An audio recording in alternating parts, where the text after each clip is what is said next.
The one thing that I will say is that now that I'm living on purpose and now that I am and choosing to enjoy the journey, I'm having so much fun.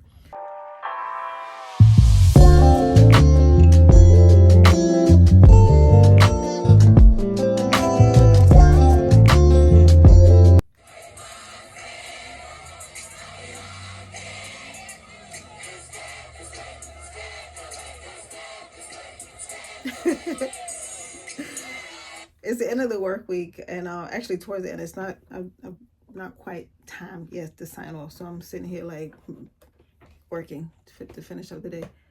And I was reflecting on this week that I had, and it was a week that was very tumultuous. There were ups and downs. The heck did my file close? There were ups and downs, and I think what mattered most is the way that I reacted to them.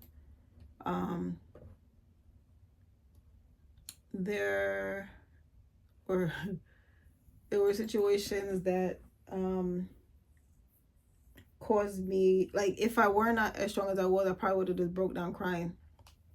But I'm glad that I am strong, and it made me even that much more grateful, because I'm in a habit now of thanking God. Like, I thank God every day anyway, but I thank him more for the bad times, or the times that appear to be bad, than the good times, because those bad times help to create this individual, like this version of myself. I went to bed. I'm grateful for my mother, because oftentimes I replay situations in my head, conversations in my head. And because when you don't have, like a friend to turn to, like someone who you can align with, then it's difficult. So my mama is my bestie. Because what I realized, and I woke up this morning with it heavily on my mind, is that we do use the term friend loosely. And when I'm friend with somebody, I'm their ride or die. I got their back all the time. And I think that that's just how we are, because we don't choose our friends, the ones who choose us, I guess we are so grateful to them that we hang on for their life. And the reward to them, at least as far as I'm concerned, is our loyalty.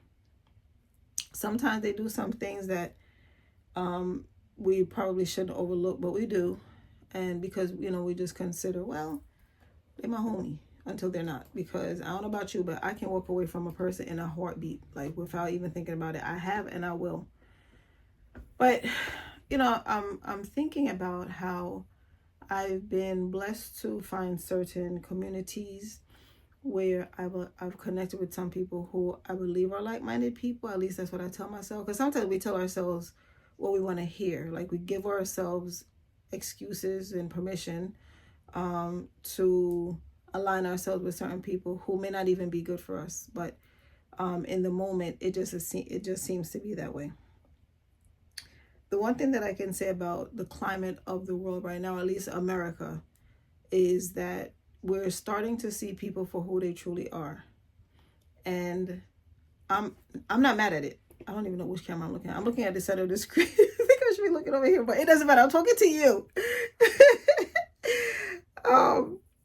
But I'm not mad at it. Like, I'm not mad at people showing me who they are, because a lot of truths are coming out. People who used to pretend that they weren't a thing before, they don't pretend anymore, because they try. And it is allowing me to basically, like, just be my authentic self with them. For me, it's business, nothing personal. Because at the end of the day, like, a lot of people pretend that they like certain things, or they pretend that they can tolerate a certain person. And that's one thing that I cannot do. I tell people that there's not a phony bone in my body. If I don't like you, I don't like you. And I cannot pretend as if I do. And it is what it is, right? You have some people who can, pretend to like a person for the sake of somebody else, or for the sake of what's going on. That's not me. It has never been me. I often reflect back to a time when I was in my 20s at work. And because I've always been this way, I just didn't understand why I was different from most people, and why I didn't like, why my skin crawled when it at the thought of going to happy hour, right? My happy hour can be my house alone. But nevertheless, they were gathering to go for lunch to celebrate someone in upper management, and we were all invited, but I did not want to go. And I've always struggled with how to remove myself or excuse myself or come up with a reason why I don't or cannot. I used to be able to, like, when it came to happy hour, I was able to say, oh, I have school or whatever. When school ended, I was like, oh no, I really and truly contemplated and got a little anxious trying to figure out, like, what is my excuse going to be now? And it would be, but I don't drink. And they would say, oh, but they have water. And I'm like, but I don't smoke. And at that time, smoking was still legal in establishments in New York. And it's the worst thing to go in a place like this. So I used to just run out of excuses because I didn't know how to say no at the time. And, when it came to going to lunch to celebrate this person's birthday, I was like, I don't want to go. So one of my colleagues said, why don't you want to go? And I was like, because I don't really care for her. And in my opinion, when you choose to break bread with someone, it's a personal thing, right? And I'm like, I don't want to go celebrate someone that I don't really care for, because I don't want to be that person sitting in a room like this or just looking like I don't want to be there, because I feel like it wouldn't be fair for the other people. And it actually, anyway, I was about to say, it reminded me of another event in my family years ago, where we were celebrating someone's birthday at their home. And because I know that they didn't really want that, it was difficult for me to basically pretend and participate. And one of his loved ones, kind of attacked me about it later on, because they're like, you weren't even happy for him. And I'm like, but he didn't even want it, right? Like, you're forcing this thing. But anyway, nevertheless, I digress. I'm going to go back to work. And I said to the colleague that I didn't want to go because I really didn't care for the person. Like, my spirit didn't take the person. It's a team, right? I understand why now. And her response to me was I'm gonna go because it's free food, and I don't mind being phony.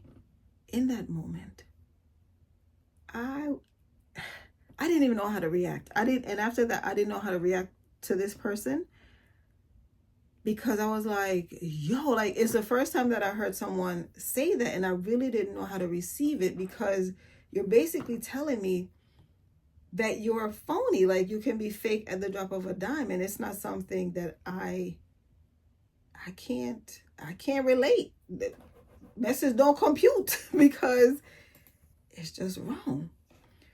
But I'm the way that I am.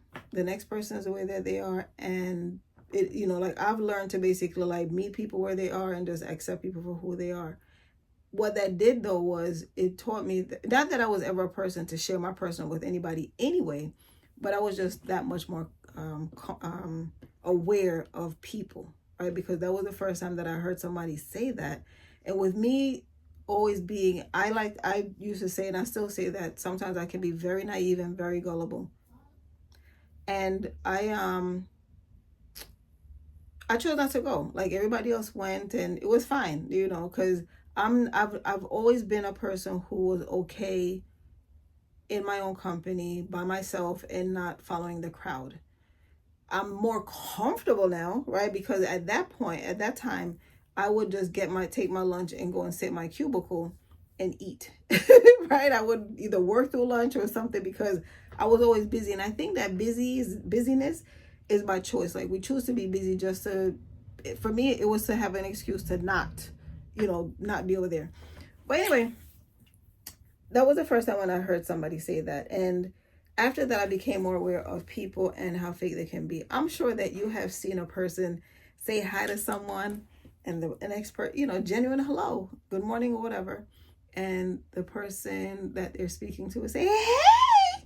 And after they, pass them out, when they're out of eyeshot, they're like, I've seen that before. And I was like, oh my God, like, yo! I'd rather just not respond. I'd rather just not, because that's just so much energy. But nevertheless, this week taught me how people we're all on different journeys, right? We're at different spaces in our lives, and everyone is different. When people use the word friend, it makes me cringe, because I'm like, friend, okay. Because sometimes, like, I feel like when you're friends, you're supposed to, not supposed to, but you accept people as they are, quirks and all, right? So me being a weirdo, me being quirky, if you take me as a friend, then I would expect that you would accept me, flaws and all, right? The same way that I would accept you, flaws and all. And I think this is why I don't use the word friend. I do assign that title to the people who are worthy of it, but now I have to reconsider whether or not some of the people that I basically gave that title to, whether or not I should basically take it back, because I'm realizing that if you're calling everybody the mommy, the dog, and the cat next door your friend, then there ain't no way that where do I fit in on that list? Anyway, I had a nice chat with my mother this morning, because I was really and truly in a state of confusion.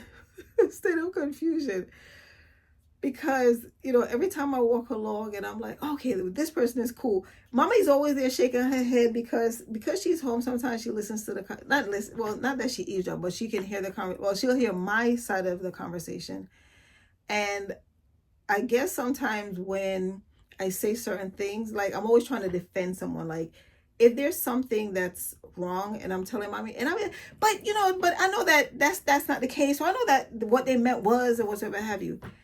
And mommies are always right. Like, when you were younger and they said, show me your friend and I'll tell you who you are. It's true. The one thing that I'm grateful for, I keep saying the one thing that I say to everybody, say that every day. And it's not the one thing. There are many things that I'm grateful for. But one of the things that I'm grateful for is that I have found this journey. I have found my voice. I'm choosing to use it. I'm choosing to allow myself to basically enter certain spaces and know that God sent me there. You should know that too. Last week, I had to go out of state for a training. And so I decided to take the bus, because I drive. I have a car, but because I'm always busy, I'm like, I don't want to do any long driving, because I'm going to have to pull over every 5 minutes to take a nap.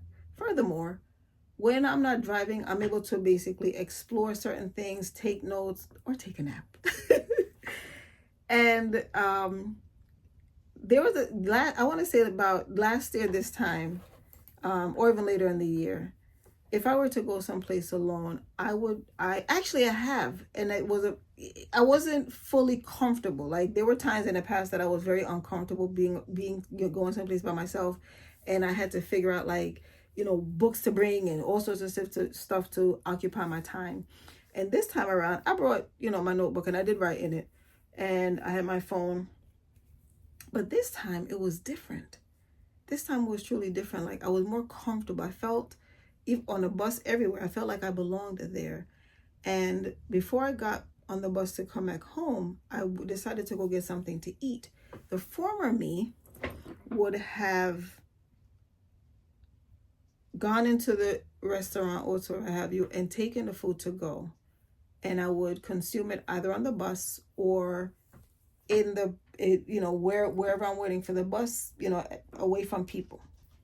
This time I decided to stay in the restaurant, and I actually turned my recorder on my phone on, because I wanted to capture that moment when they said Antonia party of one.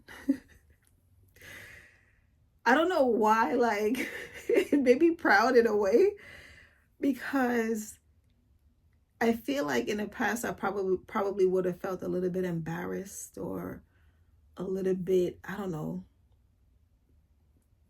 like, I wouldn't say pitiful, right? It's like, you alone? But I didn't. This time I felt proud. I felt proud to hear Antonia party of one. I walked with my head held high to my table, and usually, the phone would be the distraction. And, while I was there messing with the phone, I was still there just dining. I was dining like somebody was sitting across from me, right? I felt comfortable. And it made me, it just confirmed that not having a friend with you at all times isn't a bad thing. There were times when I would, former acquaintances or people who was previously in my life, and we would talk about when we get old, like, because not having a child, it's like, my gosh, what am I going to do when I get old? Like, who's going to be there to hand me a glass of water? And, we used to say, oh, we'll have each other. But as we grow and evolve, we grow out of each other's lives, and you basically close certain chapters and open new chapters, and you meet new people. And one thing that is clear to me is that who I am friendly with today is not necessarily who I'm going to be friendly with tomorrow, because I'm still on a path where I'm in search of my tribe. Actually, I'm not searching for them, because I feel like the people with whom you're supposed to connect, you will. And I think that it will be an automatic thing. I think right now I'm in a phase of my life where I am still growing and learning and embracing my journey, embracing the gifts that God has blessed me with. And I realized that oftentimes, like when people used to say, be the disruptor. And I used to be like, oh no, why? But now I understand what it means. Like this past week when Representative Al Green was the disruptor at the presidential, whatever that was supposed to be. And, he was escorted out. He's a disruptor. The biggest disruptor right now is Kendrick Lamar, because, he has basically, he's just speaking and everyone is hearing worldwide. That song, Not Like Us, has so many meanings, and it can be applied to so many different people. And I feel like a lot of people who don't care for this song don't care for it for the wrong reason. The reality of it is there are a lot of people that's not like us. It doesn't matter the skin tone or anything like that. The reality of it is you align with who you align with, and you like who you like. And I think it's fine. I think it's fine to just like what you like. I love the song and I pump it every day. And sometimes I wonder to myself, dang it, how much longer is it gonna be popping? And to see that there's so many people worldwide enjoying it, I am grateful. Like, I'm grateful to see that this young man who is introverted is getting his moment in time. I say to people that he was over there minding his business, doing his little thing, his little songs that people thought were boring or whatever have you, and they kept poking the bear and poking the bear. And sometimes when people see quiet people, they take for granted that they're not going to do anything. Like, what are they gonna do? And now we see you poke the bear, and then when they roar back, it's like, oh, stop! And it's like, no. So I'm happy for him. I'm happy for Kendrick and what he's doing right now for us. He's showing us that even as quiet people, we can be loud and impactful. And yeah. So anyway, I just wanted to come on and just share some of the thoughts in my brain from this week, and like how I'm feeling. And I'm hoping that you're enjoying your journey. I'm hoping that you're finding comfort in knowing that you're not alone, and that there are other people who share the same personality traits as you. And it is okay to be who you are. I wish that, I wish I knew sooner about how I'm eased, but I'm glad that I'm learning now, because everything happens in the right time and when it should happen. And I'm grateful that I went through all what I went through, and that I've experienced friendships at different levels, and that last year I was able to commit to basically removing certain people or books, like just reading walking. a book. It's like being at a bus stop and choosing to just get up and walk, and they stay at the bus stop. It is what it is. I do believe that the way that life goes, it's possible to reconnect again. And so, just like the person could basically start the story with you and eventually they phase away, and then we want to wait a second, what happened to so and so? And then next toward the end of the book, they pop up again, right? And then the two of you are different because you both lived life and you have stories to tell about your journey. Just know that you're not in this alone, and you should enjoy your life. I've been saying lately, live on purpose, because I think it's so important. I think sometimes we delay gratification, we delay certain things that we want to do. But the one thing that I will say is that now that I'm living on purpose, and now that I am choosing to enjoy the journey, I'm having so much fun.